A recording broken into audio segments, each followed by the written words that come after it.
안녕하세요 여러분, 돈독이입니다. 이번 주는 코인뿐 아니라 금융시장 전반에서 변동성이 컸던 한 주였는데요. 어떤 이슈가 있었는지 알아보고 디파이 투자자로서의 대응 전략에 대해서도 함께 고민해 볼게요. 이번 주 빅뉴스, 바로 미 연준 의사록이 공개되면서 뉴욕 증시, 코인 시장이 모두 초토화되었는데요. 연준에서 조기 긴축 정책에 나설 뜻을 밝히고 있기 때문입니다. 먼저 이 긴축 정책이 시장에 어떤 영향을 미치는지 정리해 볼게요. 요즘 이분 뉴스에 많이 나오시죠? 바로 파월 아저씨인데요. 이분이 수장으로 계신 연방준비제도, 페드는 미국의 중앙은행입니다. 구조는 약간 다르지만 우리나라로 치면 한국은행과 같은 역할을 하신다고 생각하시면 돼요.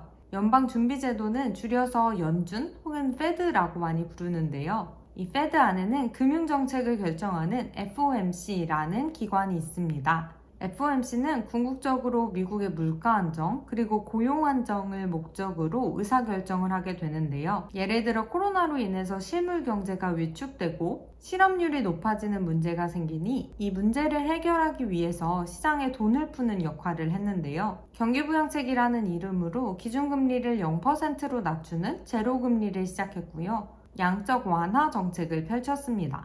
그런데 현 시점에서는 백신 접종률도 높아졌고 점차 경기 회복 시그널을 보이고 있는데요. 특히 연준에서 중요하게 보는 고용지표, 실업률이 코로나 이후 처음으로 3%대로 개선이 되었어요. 오히려 그동안 펼쳤던 양적 완화 정책 때문에 연준은 과도한 인플레이션을 우려하고 있는데요. 쉽게 말하면 시장에 너무 많이 풀어진 돈 때문에 화폐의 가치는 떨어지고 물가는 계속 오르고 있는 거예요. 그래서 작년 말 페드는 이 균형을 다시 잡기 위한 방법으로 테이퍼링을 얘기했는데요. 테이퍼링은 점점 가늘어지다라는 뜻이에요. 즉 경기 부양을 위해 시중에 풀었던 돈의 규모를 점점 줄여나가겠다는 정책입니다. 그런데 이번 페드 의사록 내용을 보고 사람들이 놀랐었던 이유는요. 테이퍼링 발표 후에 양적 완화를 줄여나갈 것은 모두 알고 있었지만 예상했던 것보다 그 속도가 더 빨라질 것을 시사했기 때문입니다. 크게 두 가지 내용이 있는데요. 먼저 빠르게 금리를 인상해 나갈 예정이라고 하고요.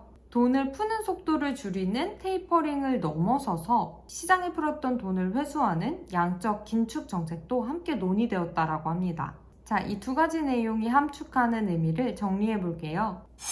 먼저 금리가 오른다. 금리를 올린다는 거는 결국 이자를 더 준다는 건데요. 사람들은 이자를 더 많이 주는 쪽으로 자본을 옮기고 싶겠죠. 즉 자본 이탈을 막기 위해 미국이 금리를 올리면 한국도 금리를 따라서 올릴 수밖에 없습니다. 두 번째, 성장주의 급락이 온다. 기업 입장에서 생각해 볼게요. 금리가 오르면 대출 이자가 부담스러워서 투자가 쉽지 않겠죠. 이런 상황은 지금까지 꾸준한 실적을 내고 있는 가치주보단 미래를 보고 투자하는 기업들, 즉 성장주에게 타격이 큽니다. 그래서 대표적인 성장주, 한국의 게임주나 미국의 나스닥은 페드 의사록이 공개되자마자 주가 폭락을 맞이했어요. 세 번째, 안전자산이 오른다. 시중에 풀렸던 돈을 페드가 다시 회수한다면 그동안 만들어졌던 주식, 부동산과 같은 자본시장의 버블이 서서히 꺼지게 될 텐데요. 뿐만 아니라 현재는 오미크론 바이러스까지 더해져서 경제의 불확실성이 더 높아져 있는 상황입니다. 이에 따라 투자자는 안전자산을 선호하는 심리로 돌아서게 되는데요. 대표적인 안전자산, 달러의 강세가 이어지게 됩니다. 자, 이제 코인 시장을 봐볼까요? 비트코인이 디지털 금이라고는 하지만 아직까지는 위험자산과 같은 동향을 보이고 있어요. 이번 주는 지난해 고점 대비해서 40%가 넘는 대폭락을 가져왔는데요. 제 계좌도 지금 답이 없는 상황입니다. 저는 디파이에 관심이 있을 뿐 코인 트레이딩을 선호하진 않았는데요. 유튜브 보면 다들 이럴 때 사서 부자 됐다고 하잖아요. 그래서 저도 얼마 전부터 줍줍하기 시작했는데 네, 끝도 없이 떨어지더라고요.